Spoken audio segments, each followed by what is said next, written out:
Greetings, dear ones. I am Kryon, the magnetic service. My partner steps aside to such a degree that he has the ability, if he wishes, to listen or not.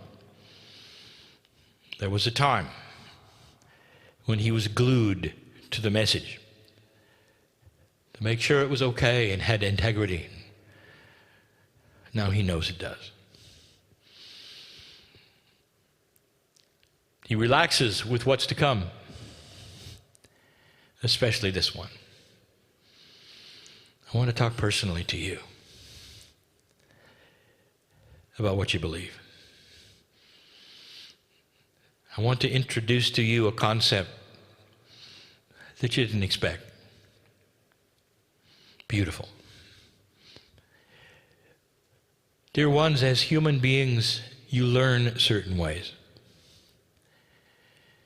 When you were a child, most of your learning was by what was taught.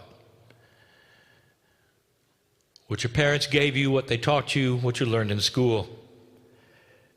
Your minds were like sponges and they took it all in. It shaped the way you thought and what you did and what you believed. When you became older, you had your own experiences to alter that. You had free choice to move, perhaps in a slightly different way than your parents gave you.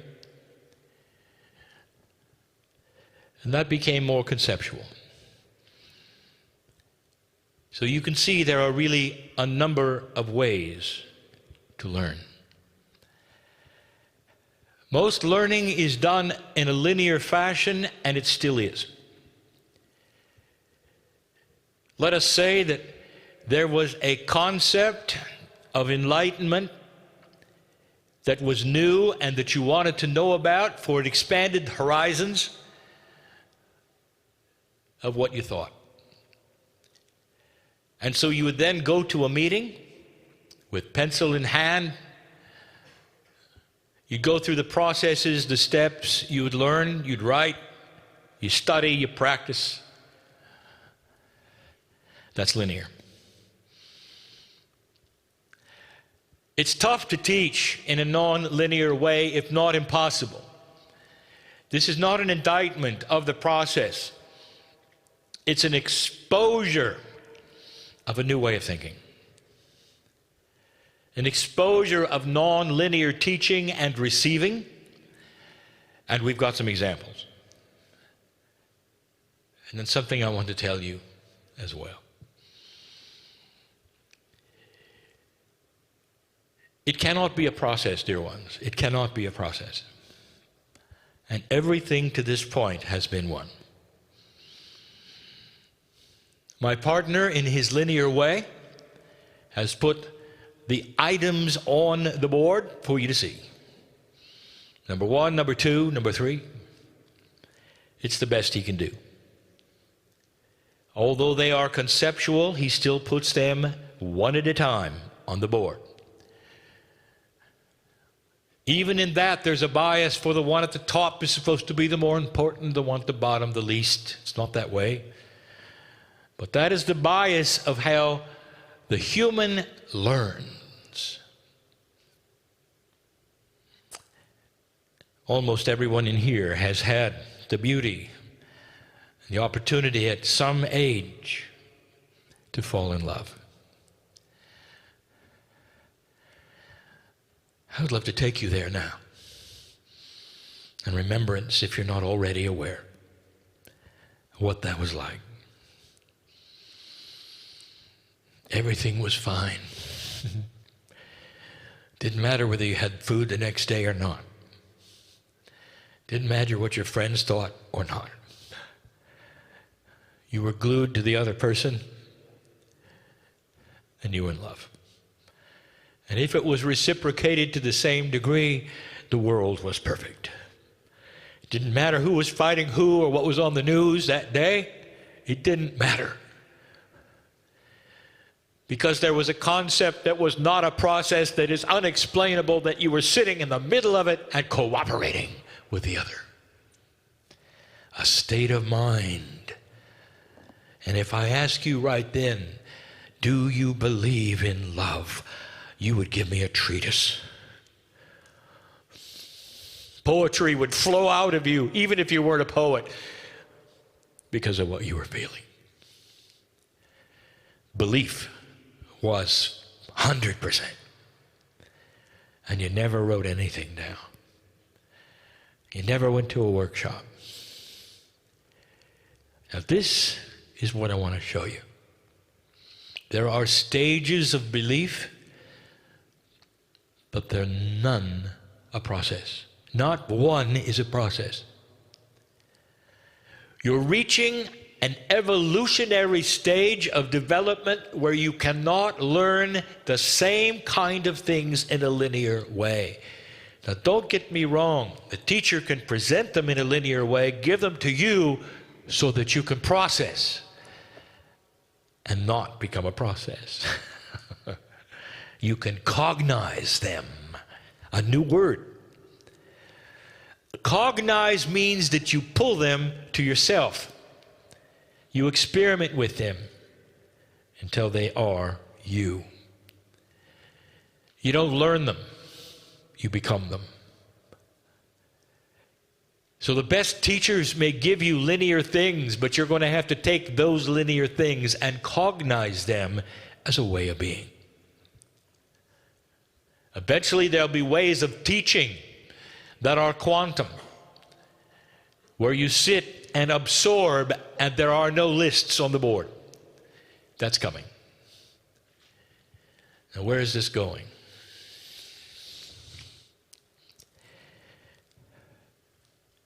Let's say I ask you a question right now. Now this is a rhetorical question. You don't have to answer it, but I would like you to think of it as a real question, or a set of questions that you answer not out loud, but almost. I want you to think the answer. And it starts easy. Do you believe in God? And you will say, yes. And then it starts to get harder. Do you believe you have a purpose in life that is related to the Creator? Do you believe in energies? Do you believe you lived before? Do you believe there are energies in your DNA you're not aware of? Do you believe that you were seeded from those from another planet? Do you believe the galaxy teems with life? Do you believe that sound and color can change the personality of a human being? Do you believe? Do you believe? Do you believe that consciousness will win over matter? Could you create things out of nothing with your mind? Could a group of human beings with pure intent change the weather? Yes or no? Now, here's what happens.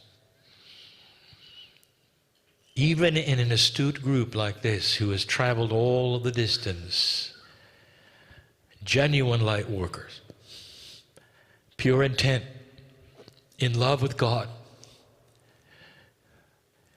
you'll all say yes to all of them. I know who you are, and I know you don't mean it.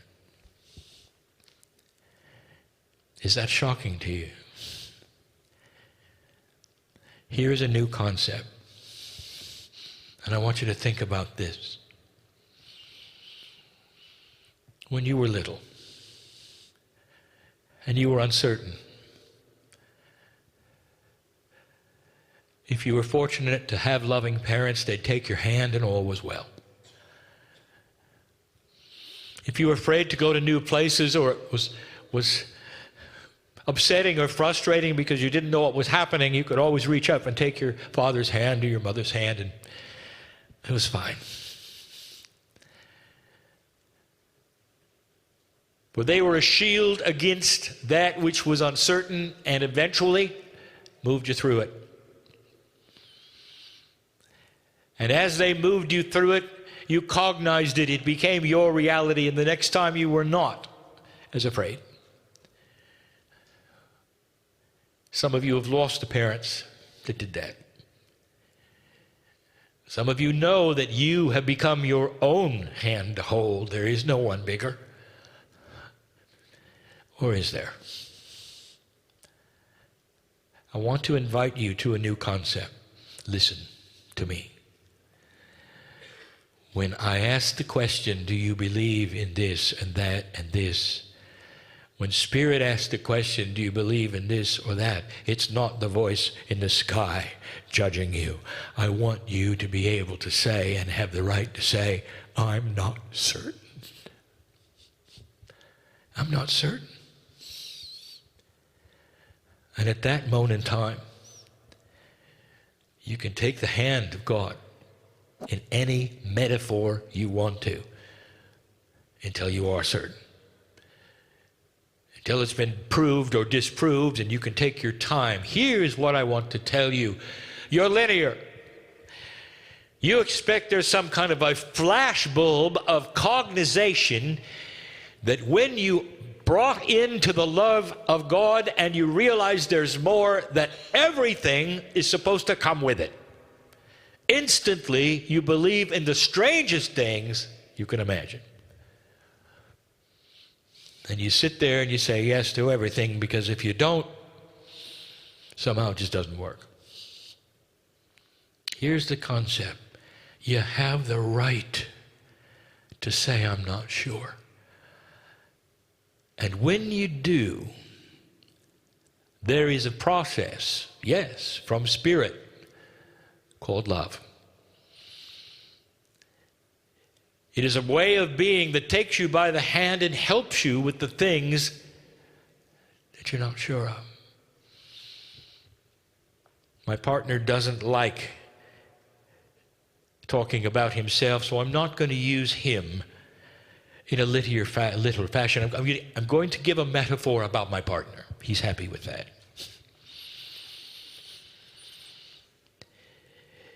When the engineer was looking at Kryon, he laughed. For it was not his reality. He was practical and stubborn. Now that he's a light worker, he's practical and stubborn. You see, those don't matter. He was looking for a house in the fog. A house he was told was there. He was told he was there by his spiritual guidance. That is, when I first came into his life with the concept of benevolence and love and largeness of spirit, he felt it. He wanted more and he looked for it. There are those who told him not to look for the house in the fog because if he found it, it would grab him and take his soul. But he looked. He couldn't help but look because it felt so good. As an engineer in simplicity, he wanted to find the house in the fog, open the door, and feel he was home. It's a metaphor. Eventually he did. He couldn't see the house until he got right up to it. So shrouded it was. He was told pure intent. He had to ask. He had to want to. It wasn't going to show itself. He had to search, and he did. He opened the door and he found the house, and there he was in the house in the fog. And there were all those around him and said, wait till you see the rooms. Oh, they're filled with magic. And this is where my partner had the problem. Because right there, if I ask him the question, do you believe in God? He'd say, yes, with all that is in me. Do you believe God loves you? Yes. Do you believe God is a part of you? Yes. Do you believe in this energy that is the creative source and that you are part of it? Yes, I can feel it. I am that. Do you believe in reincarnation? No. Why? I'm not sure. What about sound and color healing? I'm not sure. What about the ability to create things with your reality? I'm not sure. My partner began channeling without ever entering the rooms. It took him years to open the door to past lives. Years to go into some of the other things that some of you are so intimate with and natural with, and the engineer struggled. And what we told him then, as we held his hand, if you want to enter the houses that you're uncertain of, we'll be there to hold your hand until you are sure, or until you shut the door. Complete and total free choice to go at your own pace to the things that perhaps are more advanced in what you call the knowledge of the way things work. My partner found out quickly that there are stoppers. That is, things that will stop you from ever opening the door to the next houses. You may stay there and say, God is real, God is in my life, I believe, and that's it. I'm not going to go any farther. Sometimes it's peer pressure in society that tells you not to. And that creates fear. But that's not the worst one, dear ones, because we are filled in this room with warriors of the light. And a warrior will pierce through and not be afraid. That's not the worst one. The worst one is what happens when you get there and you fall into the linear trap of humanism. Now you see it. Now you try it. And now you're worried about everything. I'm not doing it right. This doesn't seem to be working. I've done A, B, and C. I did not get D like I was told. Since I didn't, I'll try something else. Or worse, I didn't achieve it correctly. Or worse, I didn't do it right, and now I'm in trouble. How do I undo this, Kryon? Like God has a blackboard checking things off that you're doing right and wrong. When your mother and your father took your hand when you were distressed, were they checking off a blackboard, or were they just trying to help you? I want to tell you something. Worrier, I want the worrier to become a warrior. Stop it. Stop judging you because God does not do it. Why should you? This is linear human programming. And you don't need it. It's okay not to be certain. In fact, it's time to be honest. And here are the questions yet again. Now sit there in all love and honesty with yourself. Don't lie to yourself. And every single answer that you have for yourself, God is there listening and smiling because the answers are already known. The hand comes down for any of you with an answer that perhaps is different than the first time. Do you believe in a benevolent creator that is inside you? Do you believe that creator loves and cares about you? Do you believe you've lived before? Here we go. Is there any evidence in your life that you might be able to change who you are by pulling upon the past akash of who you used to be? And the more complex and conceptual it gets, the more you're able to say, I'm not certain. And I want you to be able to say that. This is how it works. It's not a process. You cognize things because over time you experience intuitive thought. And over a period of time, these things make sense as you connect the dots, and you're no longer afraid. Soon they become your reality. Often there is a hierarchy of how long it takes. Slowly, little by little, the man in the chair is the example. In his stubbornness, in his practicalness, he opened those houses of magic so slowly that only a few years ago were they all opened. Now he has a complete picture and he teaches it as a complete picture. But if anyone were to tell him that he had to believe in all of them, he would never have even found the house in the fog. Dear ones, the message today,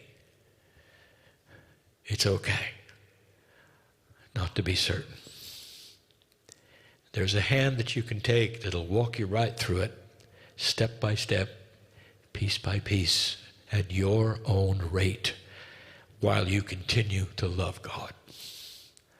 That's all we care about.